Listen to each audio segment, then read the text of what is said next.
And what those are so even if I'm not holding it, I'm not doing anything. See, I'm just No hands.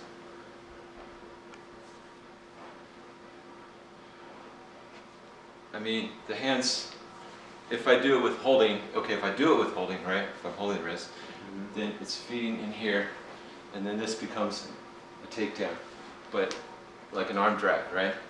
But another way to do it, which is good, is grab here, so I can, if I'm just here, I can do a takedown this way. And that's play the loop applications.